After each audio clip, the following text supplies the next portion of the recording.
government is yam tribal hai bese backward class hai bani ai khoi hara na scholarship phang ba do chawkhat ta ba gi mana phang bani ba government pi bese aduna masi de ina ning badi chawkhat ta ba mana phang la ga harawa mi sing ase chawkhat ta ba sing ne ba ai di icha sing scholarship lo gan da bani maramdi chawkhat khare kari gi chawkhat ta ba sing gi mana lo gatra natra English loan hai khare city da chapa hai khare natra mi da chapa jaga da chapa ngam khare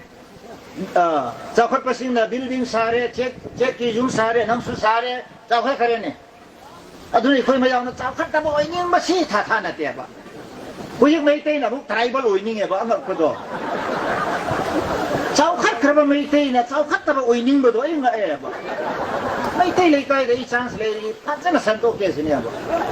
ai khoi na mai te ji thak le ning ba khoi na kum thara ga tribal oining natra masih may taron dahil di kan soy ko eh ba kan soy kan la ka soy rak pa ani ba do ni kan soy